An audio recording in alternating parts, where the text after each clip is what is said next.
Ladies and gentlemen, lords and ladies, it's a pleasure and delight to be here with you. I see some familiar faces from the morning session of the House of Lords, and I see some soon-to-be familiar ones. The session that was just before we gathered in the room was an interesting one that I noticed outside, and it was very spiritual. It's very well designed to have that session before this one. It makes one more open-minded.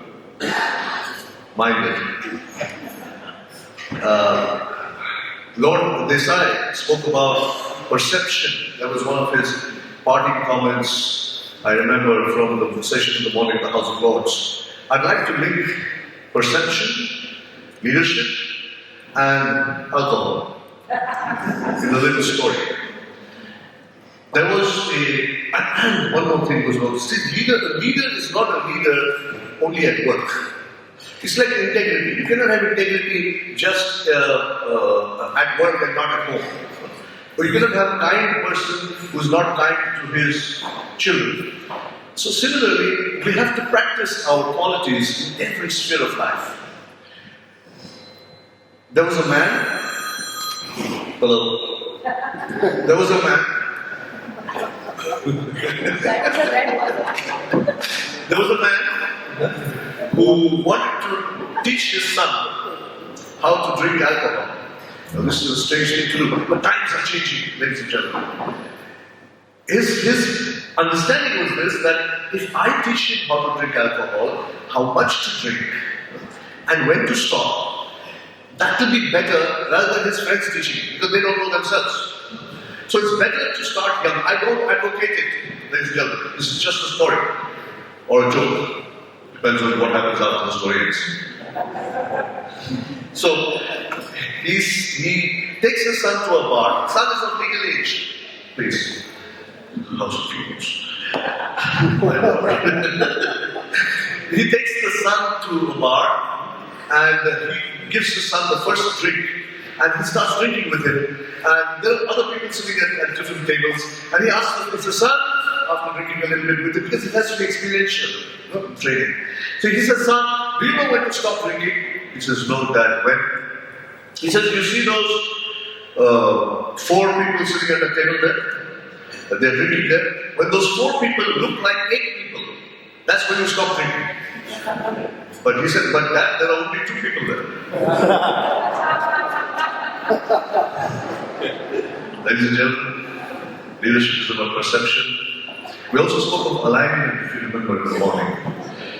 It's about aligning our purpose, aligning our purpose to our passion, aligning our purpose, our passion to our values, to our capability, to the market realities. Very often, if even one of these aspects are not aligned, then things don't go the way we ideally want them to. Even if everything is aligned, sometimes they don't go the way we want them to. But at least if they're aligned, we have the capability, it works. We spoke about alignment between leadership and happiness, with mental wellness becoming such an important area. Post-pandemic, current recession, with need for proper leadership becoming such an important area, it always has been. I propose that all leadership be happiness-centric, where the happiness of the individuals who are involved in the leadership journey be taken care of while we move towards the end result. And the end result, if you look at Vasudeva Kutumbakam, the word is one family, should cater to the happiness of all stakeholders. I was asked a very interesting question by Lori. How do you define happiness? I said, happiness is the positive energy of alignment that helps you to navigate through life's challenges. Challenges never stop. Where do challenges come from? John Paul Sartre said, the other is hell. So which means challenges always come from somewhere else. Either the boss is a problem, or the economy is a problem, or the prime minister is a problem. Congratulations, or the wife is a problem. It's always the other is the problem. So we are sure where problems come from. One is others. Okay? I'm not arguing with it. I'm just saying this is one of the sources. But the other source is also this, that if you are left alone somewhere, as we found when we were confined, many of us much against our will during the pandemic, our mind is also the problem. See, leaders lead minds. We don't lead robots. Artificial intelligence is good, but we need first emotional intelligence. And several other types of intelligence. Howard Gardner said, and Aurobindo said much before that. So, if we are leading minds, we have to first lead our own mind. And then we have to lead other minds, or influence other minds. Mind is M-I-N-D. I give you a quick acronym for 4 points I'd like to share about how to lead minds as a few points. Number 1 is M is for meaning. If we change the way we see things, the things we see will change. This is about what Lord Desai spoke about when we spoke about perspective, or what I spoke about when I told you the joke about the father with the kid. If we change our way of seeing things, if we increase our perceptual capability as leaders, we will realize that the higher we go, the things become clearer to us. And people who are at different parts of the mountain, who are able to see only certain perspectives, they may see that certain things that we are doing or decisions we are making, they look like paradoxes to them. Paradoxes get resolved when we understand multiple perspectives. So N is meaning. It is not what happens to us, but it is how we interpret and respond to what happens to us that matters. That's M meaning. I is insight. I feel leaders need to have a greater insight into the workings of their own mind and the workings of other people's minds. So we need to become psychologists in some way. I'm not talking about studying the roots, I'm talking about plucking the fruits. I'm talking about understanding certain, it's like app. You don't have to know everything about electricity to know how to switch on the light. We just need to know a few things. One of the things, interesting things about the mind, there's a lot of interesting research that has been done, latest cutting-edge research, which is aligned with age-old wisdom, is that the mind is like Velcro. You know, Velcro, it sticks. I just changed my shoes so that it had Velcro on it. Mind is like Velcro for negativity and like satin slips away for positivity. The nature of the mind is such that we tend to focus on the negative more than the positive, and we tend to remember the negative more than the positive. It's very good because mindfulness is about being in the now, being in the present moment, being able to respond, not react. When the phone rings, we say hello, but we don't lose track of where we are. The quick joke is about this guy. There was a train that was going on the tracks, and the train was going so far well on the tracks, and filled with passengers. The train was on the tracks. And suddenly, this is in India, because the trains are also different. Only those who are from India will understand this, and those who find logical faults or factual errors in the story, you've not been to India maybe. Do visit. The train was on the tracks, filled with passengers. Suddenly, the train went off the tracks. The train went off the tracks. And when the train went off the tracks, it went into the fields. And then the train went like this, and all the passengers shouted, "Oh my God!" All the men, they remember what they said. And then finally, the train was back on its wheels, but it was in the field somewhere. People heaved a sigh of relief. They thanked God that they were okay. But after thanking them, thanking doesn't last for long. Then we get angry. Oh, who the hell did this? We have to find somebody. Whose fault is it? So this is the train driver, his fault, leader. So they go up to the train driver, about to beat him up. He said, "Wait, this is my perspective, this is my story." So what happened? He said, "Listen, I was going on the track, but suddenly I saw a man on the track." So he said, "So what, you had compassion for the man and went away from the track, or what?" So he said, No. He said, "What? How can you do this? You should have just run over him, because there's so many people's lives. And then there's just this one man." He says, "No, I was going to run over him, but the guy ran into the field, so I went after him." Sometimes we lose track of what we're doing.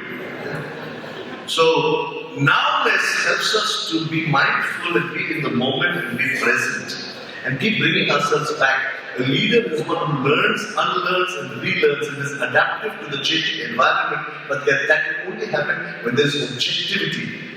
If there's too much of psychodrama happening in the mind, we don't have the objectivity to see reality as it is. Too much of positivity also is not good, which blinds you to reality. Too much of negativity is not good. We have to have that objectivity and have the ownership to do something about it. That's nowness. The last one is B, which is about decision making. Behavioral economics is an emerging field where there was a beautiful book called Think Fast, Think Slow. How many of you heard of it or read this book? Huh? Who is it by? Daniel Kahneman was a Nobel laureate.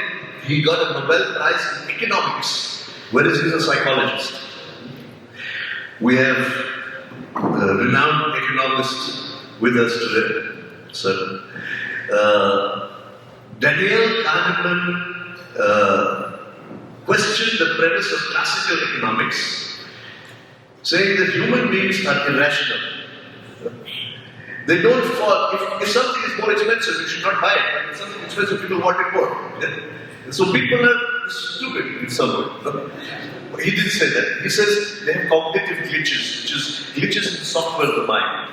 But the interesting thing is that we are predictably irrational. The more we understand the mind, the more we understand how decision making is made, the awareness will help us to avoid those cognitive glitches and make better decisions. Decisions in the space between stimulus and response. The way to make great decisions according to Metamind alignment, which is a science which is a work of study that I've co-created along with Varsha, who is a psychotherapist. Very glad that she's here today. Says that space, the way to make great decisions, is SPACE, simplify. We tend to complicate. Henry David Thoreau says simplify, simplify, simplify. P is progress. See if the decision is making you progress or holding you back. A is adapt.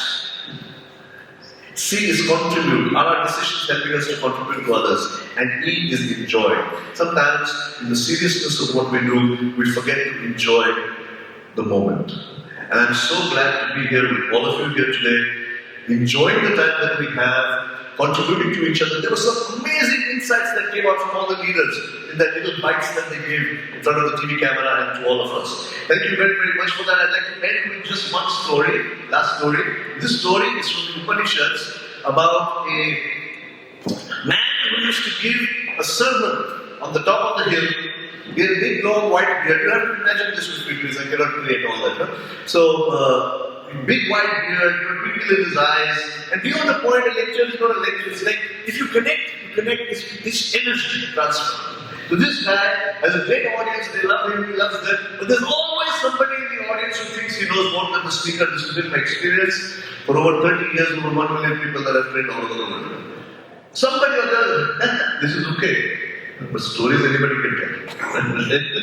Will it really work? Because doubt is easy.